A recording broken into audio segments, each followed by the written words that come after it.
Welcome to Study Buddy, meditation philosophy for the heart of your practice. This is a live online discussion of ancient yogic texts amongst meditation practitioners in the Shambhavananda yoga tradition.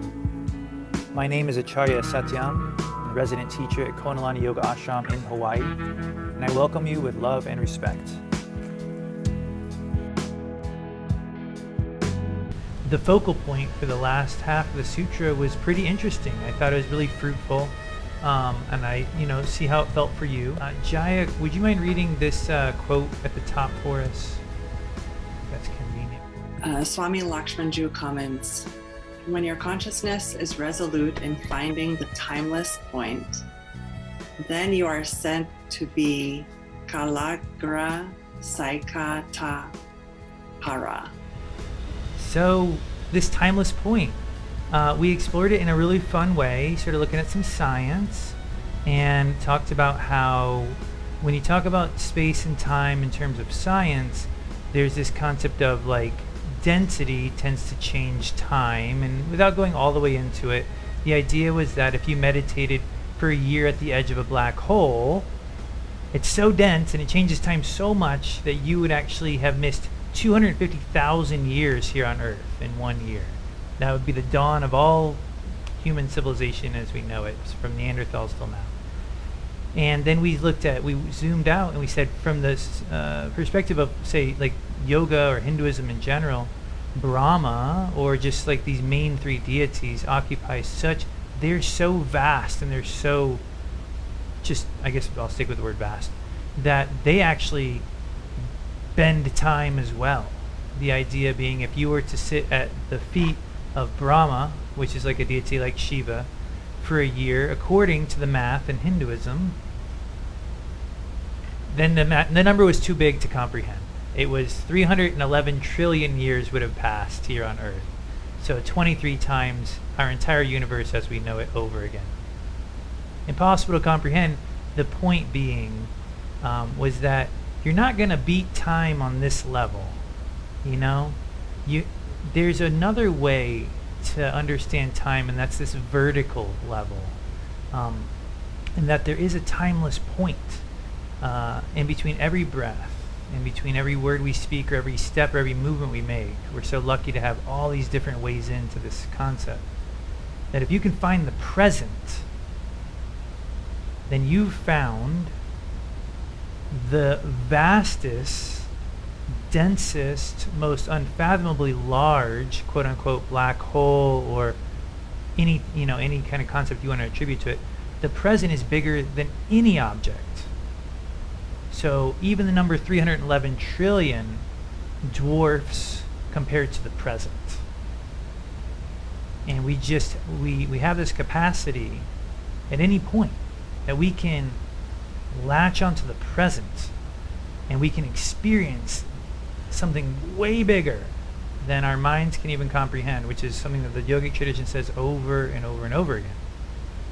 And so this timeless point, it actually takes us, as the sutra went on to say, it sort of takes you beyond even like the fear of death. It takes you beyond your limitations, your fear of your own sort of individuality or your smallness.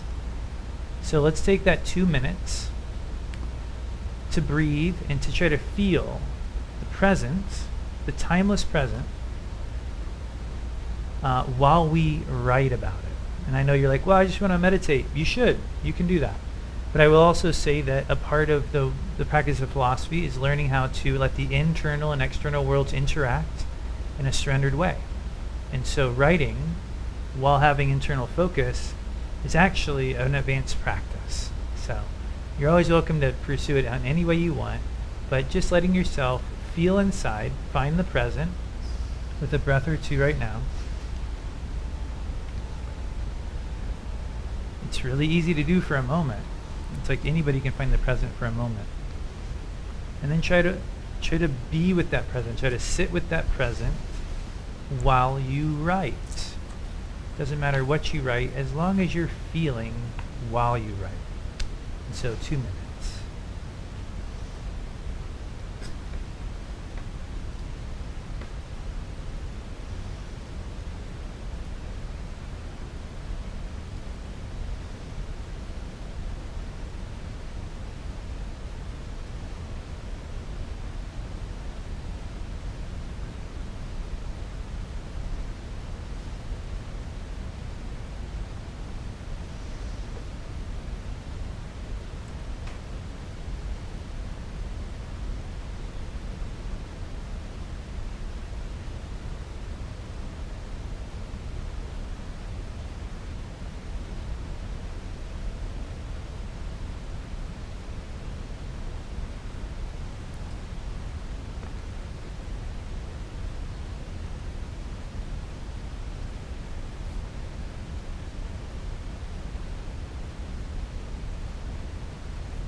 a minute has elapsed, but you're still in the present.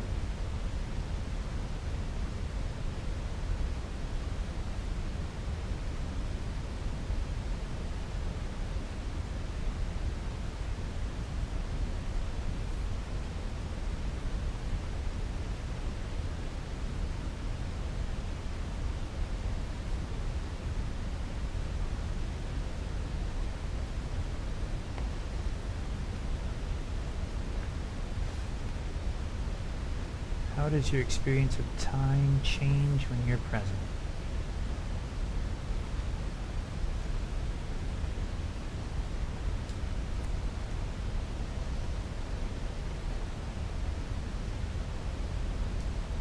Letting yourself finish the thought you're on.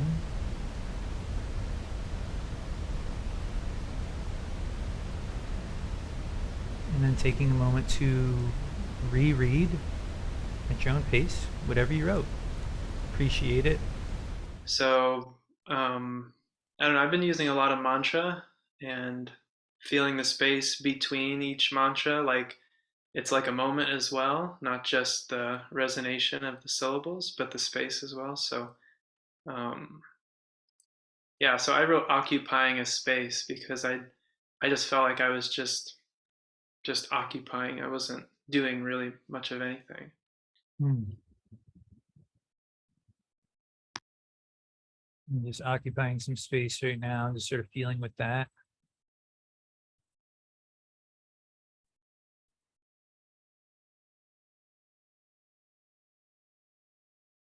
Thanks. That was sort of a powerful summarizing word couplet, because that really sort of took me directly to the experience when you sort of finished with that.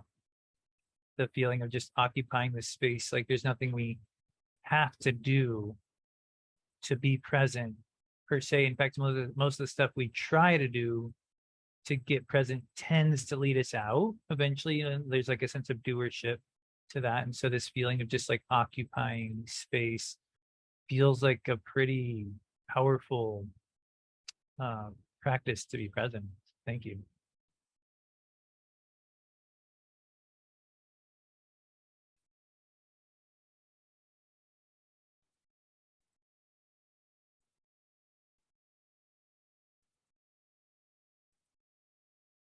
Charlotte, I think your mic might be on. I'm not sure if it's this shows me then.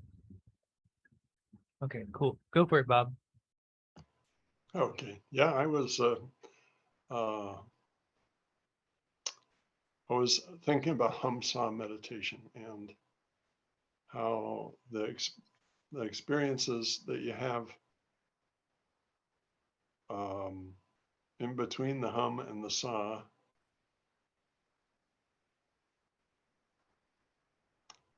when things get very, very quiet, so there's no hum and there's no sa, there's just a pause.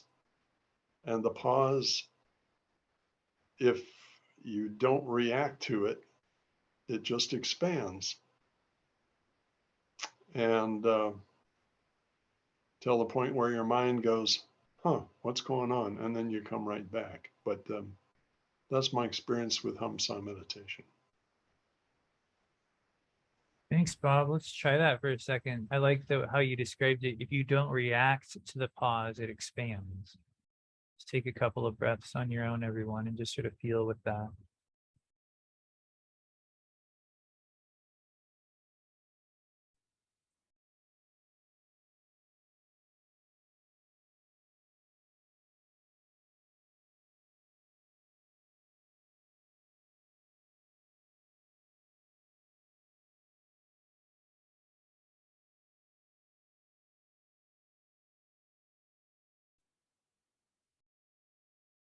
Thanks, Bob. I definitely feel that the potential there, and I immediately recognize like how much time it takes, to have those discoveries, how it is sort of challenging, like in the moment to be like, okay, the pause. And it just shows how the experience we're after in meditation really does, it's funny, it really does take time. Yeah, it can happen the snap of a finger, as the Zen koan sort of like, described, but that's when the straw that breaks the camel's back, kind of that's the straw, but there was lifetimes potentially of sadhana leading up to those moments, and of watching that pause and allowing it to expand. And so thanks for sharing that sort of like perspective on it. And I'm definitely going to work with that. Dharma. This just brought up for me a word that didn't make it for me in the chat, but it was on the page for me. And the word was stamina, and stamina has come up for me in the last 2 days. And it's coming up now because I'm thinking of practice and doing a practice, and even something like surrender. And if you're kind of half surrendering, you can do that for a long time, but it's not with that depth.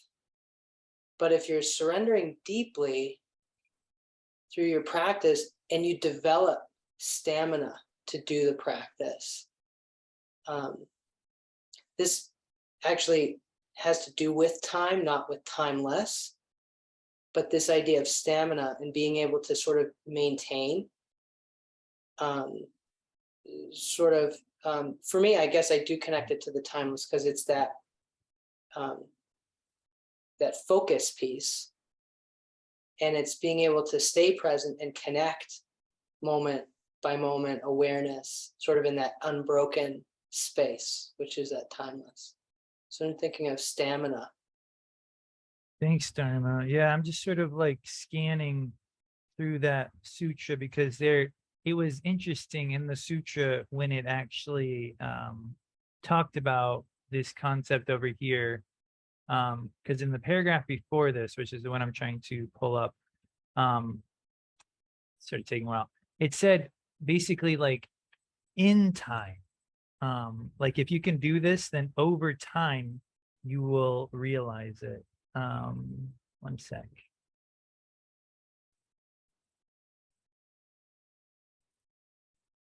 Yeah, I guess it's too hard to find that kind of thing right on the spot. Oh, here it is. That yogi who is always established in their own nature and who is determined to destroy the sphere of time, kala, by fixing their consciousness on the timeless point, which is the present, the space between the breaths, everything we've been talking about. It says, will in the near future find that time has ceased to exist. And I just thought that was almost comical. It almost felt like I was like, wow, they're just joking around with us in this in a way. But then it's like, it's true. Finding the timeless point, you have to hold it, and it takes time to find it. So it's like in the near future, they will find that time has ceased to exist. So the present is something, like I said earlier, we can grab onto quickly, but then there's a whole nother experience waiting, for us of what the present might really be about, if you're able to hold it for a duration. And that is what it seems the sutra is pointing us towards when it says, really transcending your limitations. It isn't just about doing something once. It's this effort over time principle. If I could just share one last thing before we do some tension release. I was picturing, these huge numbers and thinking, wow, so if you're meditating, if you meditate just like once and you say, deeply wish to grow. Oh, and Prabhupada gives you a thumbs up, Dharma, she's feeling that. That's awesome. And then you say it 100 times, or if you say it 1,000 times, or if you say it like in our tradition where we're like, oh, I'm going to do 100,000 mantras. I'm going to do 1,000,000 mantras. If you try to picture that, if you try to picture this deity hearing your mantra, one lifetime almost goes by that quickly in a way to these deities. These concepts, this time is so vast that it's almost like you have to say a mantra 1,000,000 times for it to be heard. It's if you're picturing something in like time lapse, for example, the flower would come up and go right down. It's like if we were those deities, it'd be like watching a flower like bloom and then go right back down. That's like how fast things would be going. So if that flower just said one mantra at one point in its life, but what if that flower said Om Namah Shivaya, Om Namah Shivaya, the whole, for years and years and years? It's like you hear it. And so there's this essence of we have to practice over time to even comprehend time, to even comprehend ourselves, to be heard by these deities, to have our practice sort of like resonate. That was a fun sutra. It's always fun to dive into science. And I think we'll do a little bit more of that tonight. But first, let's take a moment to do some tension release, make some space. Always welcome to just jump right into the practice, and I'll lead it a little bit for anyone who's, getting used to these practices. Hands are outstretched just above the floor, fingertips outstretched, chest lifted, and then just slowly inhale through the nose to kind of 5 or 7 or even 10, but without any kind of stress or holding.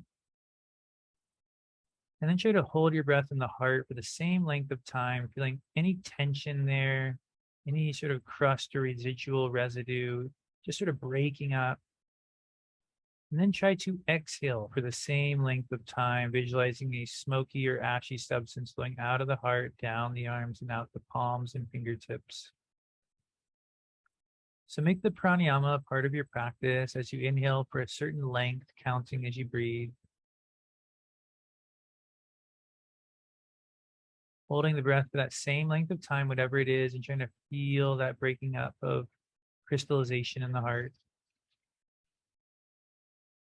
Then really try to feel it pouring out as you exhale. Smoky or ashy substance out, arms and hands. And on your own a couple of times.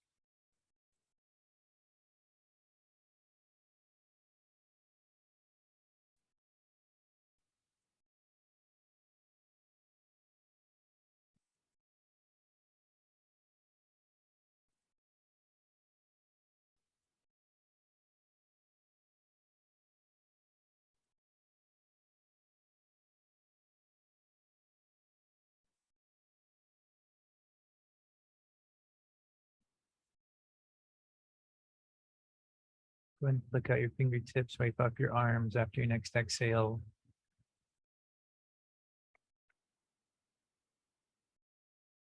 And we'll move into our next sutra.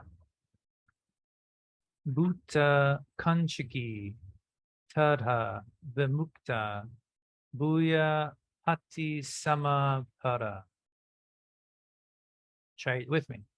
Bhūta-kañcukī, tadā, vimukto, bhūyaḥ, pati-samaḥ. For this yogi, the 5 elements are only coverings. At that very moment, they're absolutely liberated, supreme, and just like Shiva. The moment they realize that these 5 elements are only coverings is the moment they're absolutely liberated.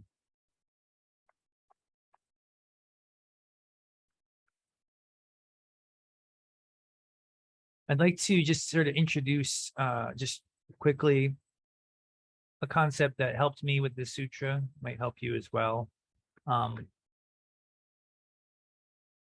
When we look up into the night sky, studies have shown that we can see about 2,000 stars.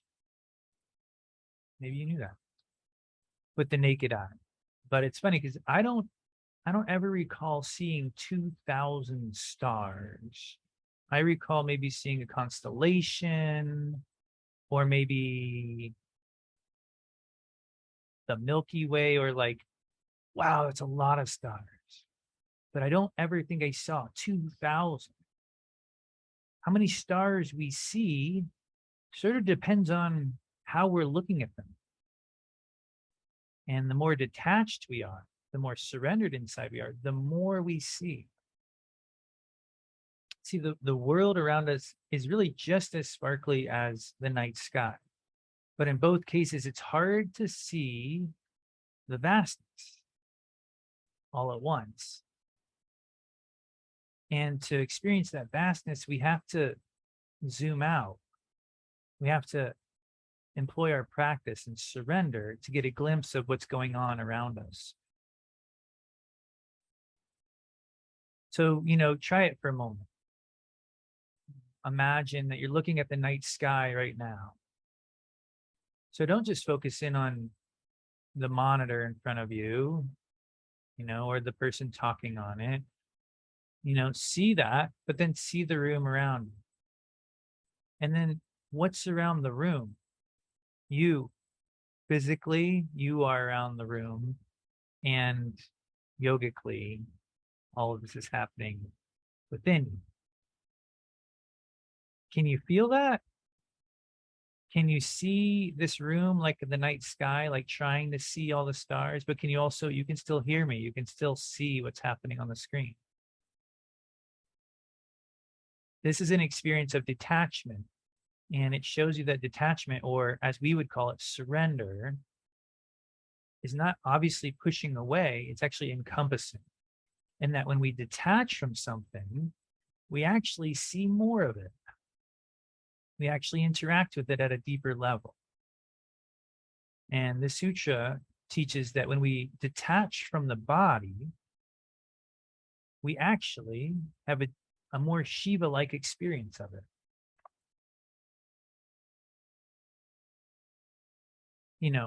This picture, you're on a hike and you can only see the rock in front of you.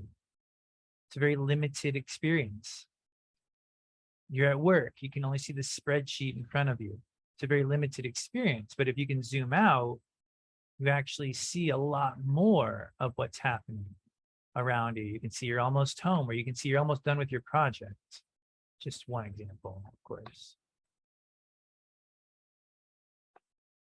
In yoga, we're constantly teaching people how to see more than just the stretch of a muscle, and to experience their postures in a deeper way.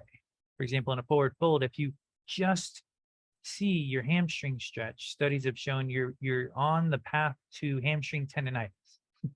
You're on the path to a tight low back.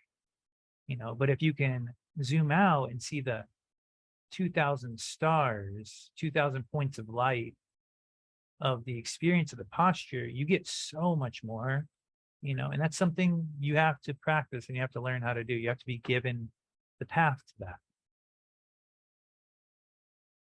And so the takeaway is that detachment actually helps you see something clearer and to feel more deeply within that experience. And so as you interact with your body, for example, in yoga or in the way it's described in the sutra, we focus on Shiva, we focus on awareness. And that tends to take us beyond any limitation, our individuality.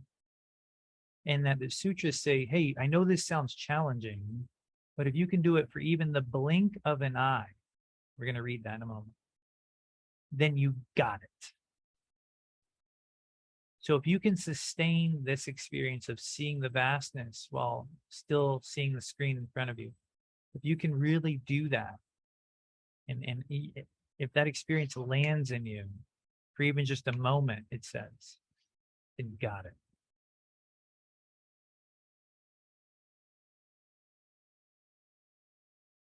Can I have, well, you know what, Shoshone, is it convenient to read tonight? Last week, I promised y'all would be the readers.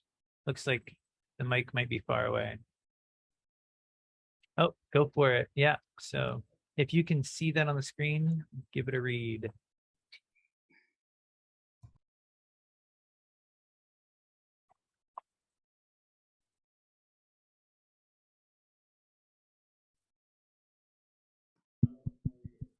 Hello? It's still not doing anything. Should I just talk loudly? I hear you.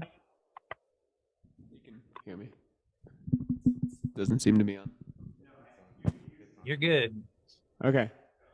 In this sutra, the Sanskrit word tadā then means when all desire disappears in the yogi. This is the destruction of the state of the individual. This takes place when the attachment of his I consciousness in their physical body disappears.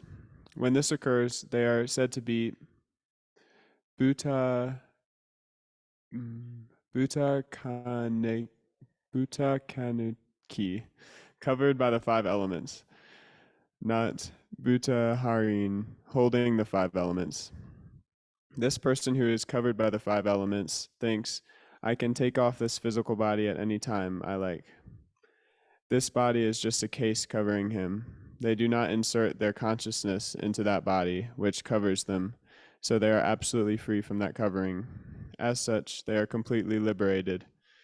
They are actually just like Lord Shiva. They are supreme. Thanks, and thanks for going after those challenging Sanskrit words. It's how we get there. Awesome job. All right, so when all desires disappear, the state of the individual is sort of like, well, destruction, big word, but let's just say we transcend it. And this takes place when our attachment, when we sort of stop attaching our wants and needs to the physical body, and we're able to work with it in a more surrendered way. And this shifts from us holding on to the 5 elements to us being covered by the 5 elements.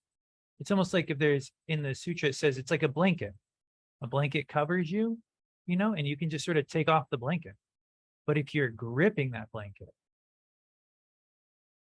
if you think this blanket, it like defines me, it's what I am, I can't live without this, then yeah, you can't let go of that blanket. In fact, everything you do sort of revolves around, how can I keep holding on to this blanket?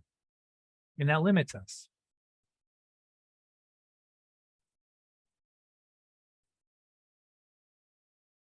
So our goal is to become free of the physical body. But the big thing is, there's always this like dualistic tone to that statement that I'm trying to help us, or I'm trying for myself and for the sake of, for our discussion, trying to get bigger than. We teach yoga trainings, like we work with our body in a way that actually promotes spiritual growth. The body is not something to just sort of be like cast aside. It's Shiva as well. But Shiva is that and so much more. So how do we do both? How do we work with our body and keep our awareness on Shiva, or on our heart, or just on the present? So these are the questions that the sutra is sort of posing for us.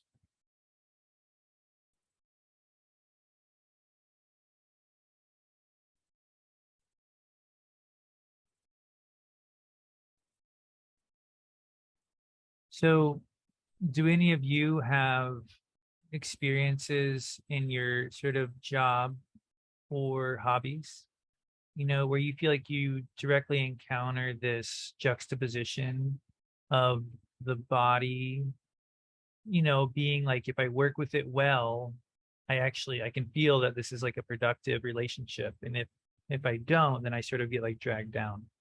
Anybody have like a job or a hobby that gives them a glimpse of this, or asks them to interact with it in this way? Anybody work at a standing desk? Why do you work at a standing desk, Dharma? Variety. Because if I'm sitting too long, my desk goes up and down. That's why I say variety, because I can stand, and then I can sit, and change postures. Right. So if you don't have that variety, what happens to your work? It suffers. And what happens to you? I suffer. Yeah. I was thinking about your question, not just about the standing desk, but for me, the biggest observable difference I see is if I'm playing music, like if I'm playing drums, and if I'm coming from a place of just stress, that stress shows up in my body, and when I'm trying to just be present and sort of create a flow, there's actually a lot of physical resistance that's sort of stuck inside, and as it can be like night and day sometimes, when I sit down to express myself creatively on an instrument. If I'm coming from a place of being relaxed and feeling good, then I'm not holding that tension in my body, and things can just come out of me in a productive way, in a way that feels nourishing. And so it's just so interesting to sort of recognize that, and just to observe it, and to sometimes know that if I'm sitting down to play and I'm coming from that place of stress, maybe it can serve as a channel. Like maybe I could channel it out, like scream it out, but I don't actually like doing that at all. And what I find that it's actually better to set the sticks down and go do something else, and come back when I'm ready, because that's the time when it's actually the best for me, is to just like allow things to kind of come out and happen. So that before, my music used to be sort of an outlet for emotion. And by finding this practice and using surrender actually becomes the outlet in a way to dissolve some of that tension. And then the creative expression actually becomes more devotional and like heart-centered. So it's been a big shift for me since coming to the practice. Oh, nice.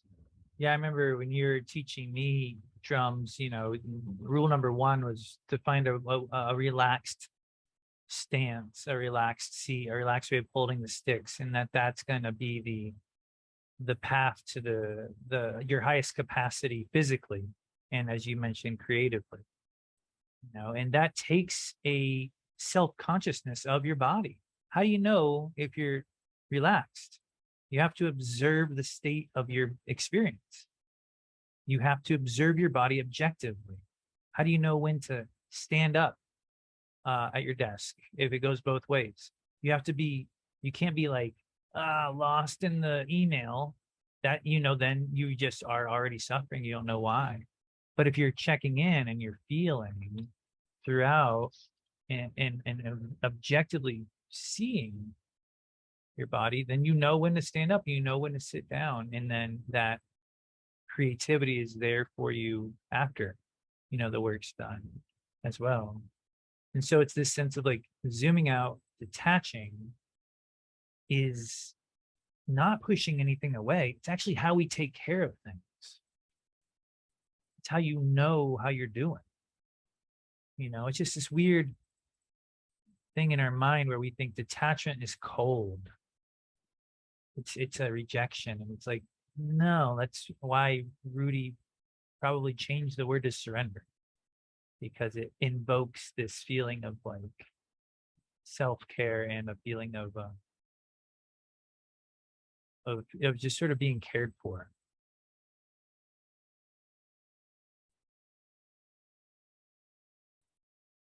So hopefully that inspires sort of our perspective, our work for this sutra, to just ask yourself, like, how am I interacting with my body?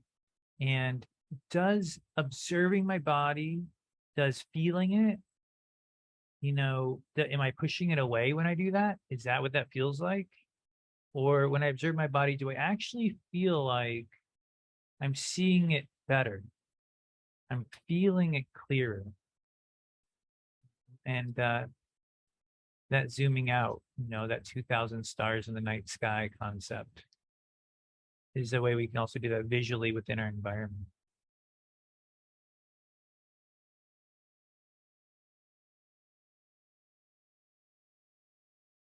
Right, so speaking of bodies, move your body around a little bit right now to prepare for meditation.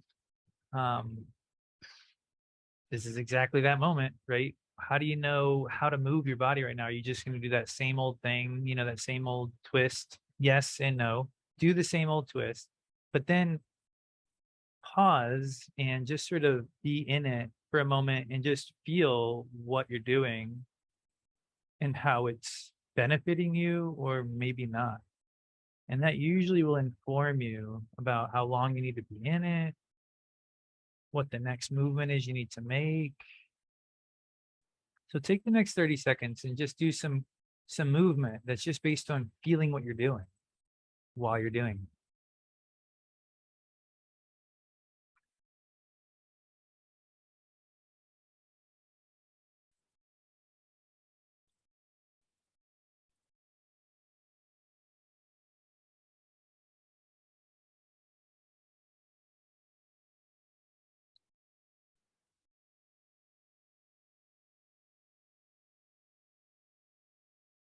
So, in case you're wondering, this is the fun part of yoga, and this is something that we explore in our classes every week. So, if you ever want to explore this kind of stuff with us, we teach on Zoom on Tuesday evenings at 6 o'clock in Colorado, and it's really a time for us to bring our practice into the space of our body. So, in the next few weeks, if you want to explore this sutra via yoga class, feel free to tune in. But for now, find a position that feels pretty stable. Let the eyes close for a moment and feel the whole length of your spine from tailbone to crown. And imagine the spine just getting about a half an inch longer in both directions. And then let it relax a half an inch so that you feel buoyant. You're welcome to have the eyes slightly open in the soft focus, or you can keep them closed.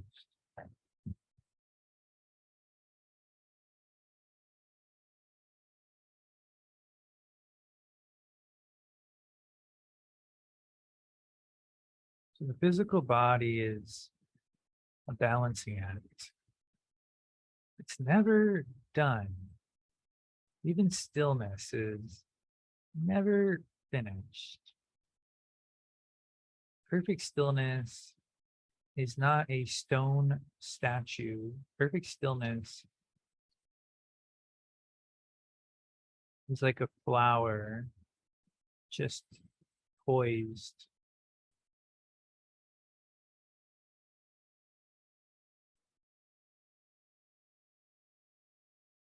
Perfect stillness is an experience of your whole body working together at one moment. And if you can have an experience of perfect stillness for even just the blink of an eye, as the sutra tells us, you're there. You get it. You'll never be the same.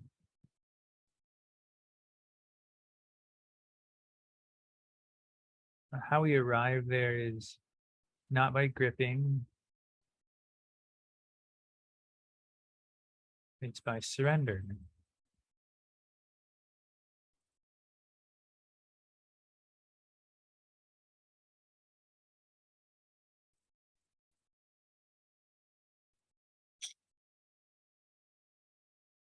Surrender is a space between the idea of lying down right now to find stillness.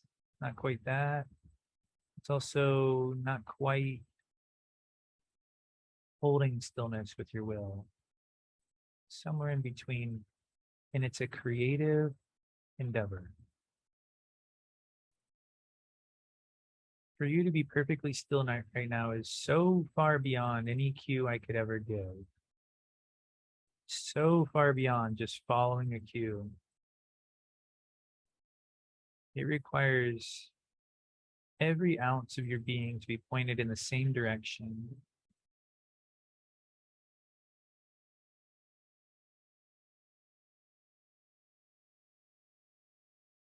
And that direction is generally described as inwards.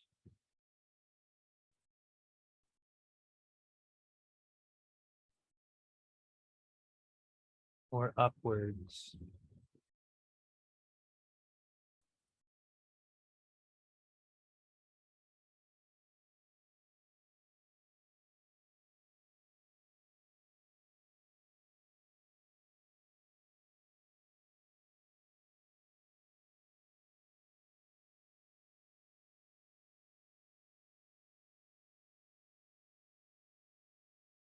As you're working on stillness right now,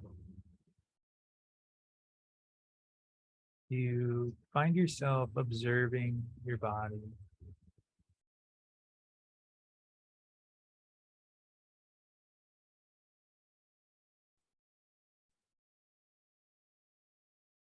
Does observing your body help you with stillness?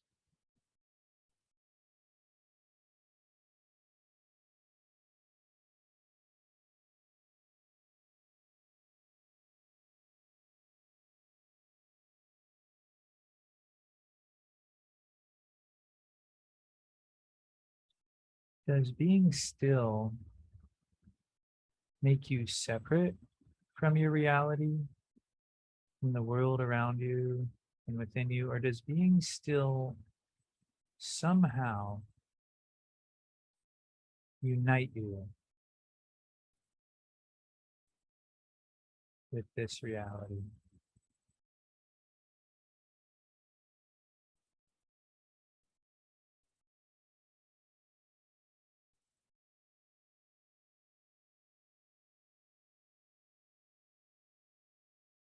If you're approaching stillness with surrender,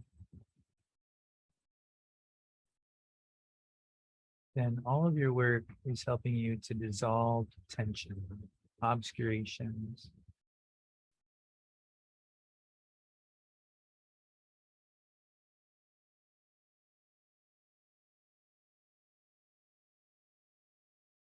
If we slip into a dream,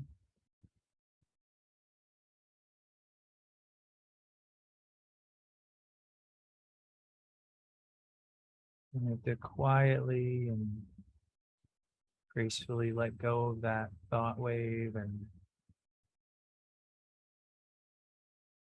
once again feel our body in space. Feel the buoyancy of our spine.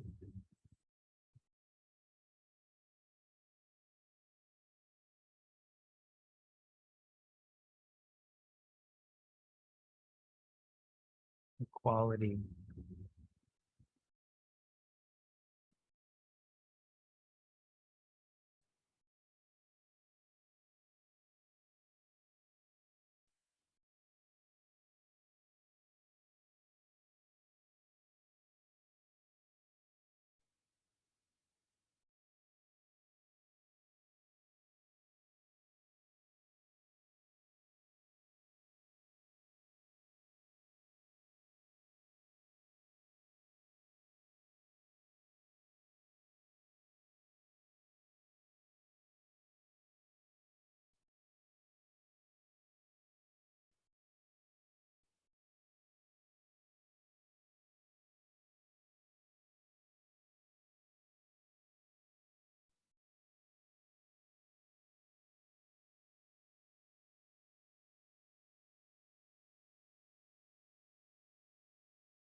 Imagine your body as the night sky.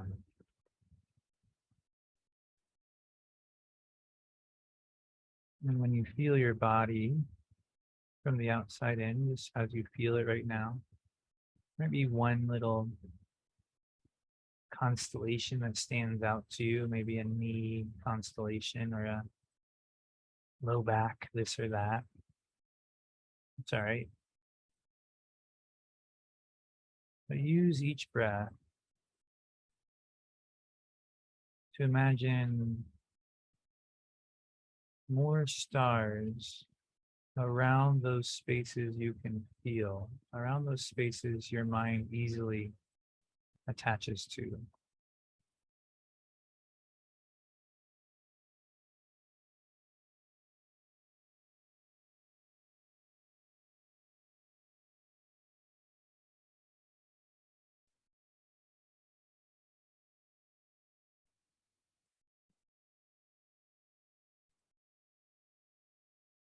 Try to imagine your body filled with all of these points of light.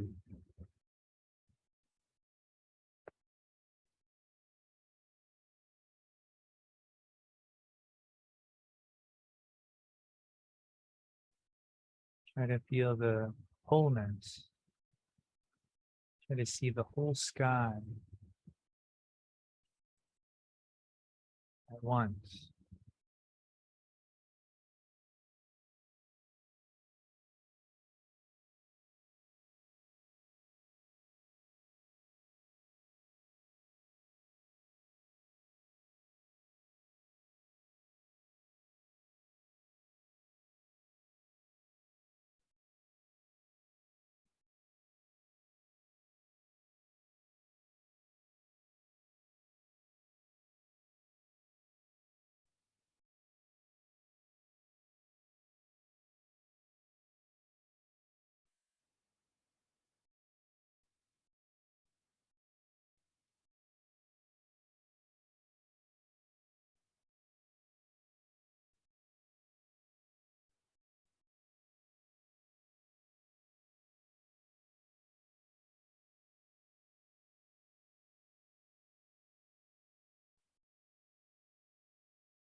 Imagine this inner landscape, vast and clear.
Allow your breath to draw the awareness in through the third eye, down the throat to the heart.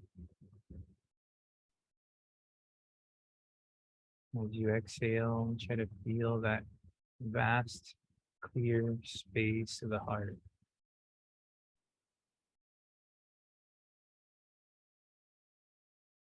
Then doing the same thing as the breath draws, third eye, throat, heart, all the way down to the navel. And as you exhale, again, space.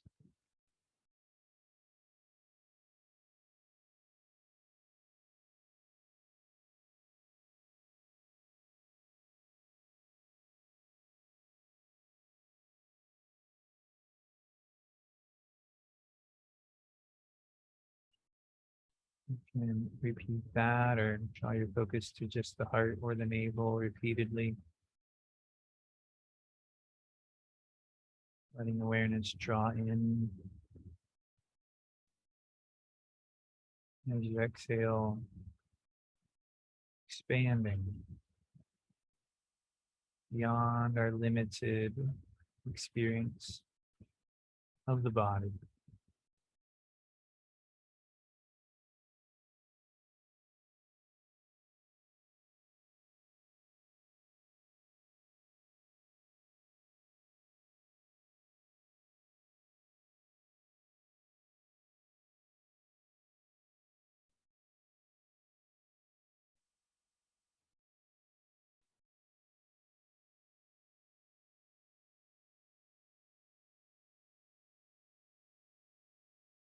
No matter how you feel, you can expand. It's not a physical breath, it's an experience. Just not letting yourself be limited by this one constellation of experience.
Surrendering the body isn't about pushing it away or ignoring it.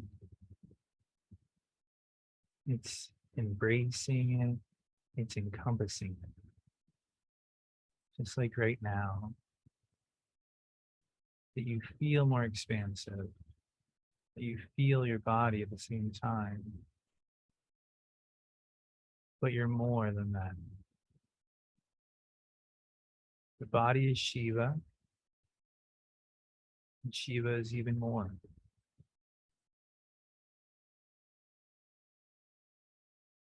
And so taking time over the next couple of weeks to dive into this physical stillness and these spaces of physical awareness, like the heart and the navel, and to use them as points of expansion in your practice, as an exploration of how we can detach from the body as a way of experiencing our true nature in a non-dualistic way.